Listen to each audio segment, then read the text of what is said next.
আমাদের প্রায় সবার ঘরেই এরকম ছোট ছোট কিছু সাবান রয়ে যায় আমাদের বাথরুমে।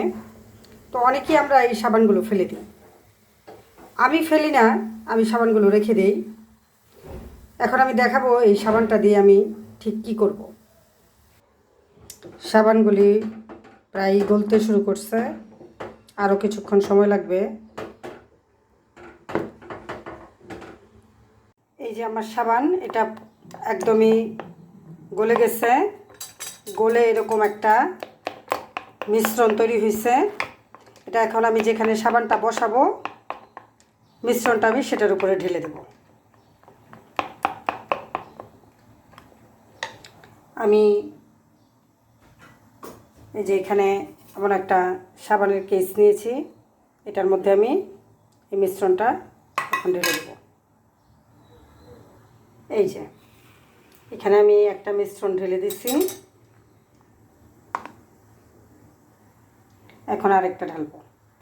এই যে সম্পূর্ণ সাবানের মিশ্রণটা আমি দুইটা বক্সে ঢেলে দিছি। কিছুক্ষণ পর আমি দেখব এটার অবস্থা কি হয়, এটা আসলে সাবান হয় কি না। আমি প্রথম করলাম কাজটা। আমি যে লিকুইডটা এখানে ঢালছিলাম, এটা আমি ফ্রিজে ঢুকিয়ে রাখছিলাম ঠান্ডা হওয়ার জন্য।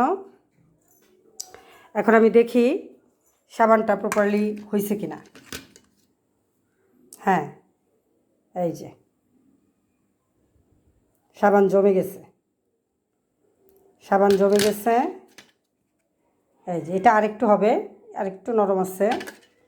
আর কিছুক্ষণ পরেই এটা একদম প্রপারলি সাবান হয়ে যাবে।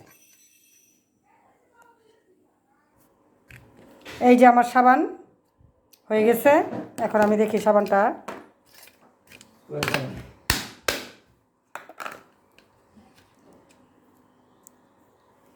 এই যে সাবান। আজকে আমি আমাদের ফেলে দেওয়া সাবান দিয়ে দুইটা সাবান বানাইছি। এই যে একটা সাবান, এই আরেকটা সাবান। এই যে সাবান, এই যে সাবান, এই আরেকটা সাবান।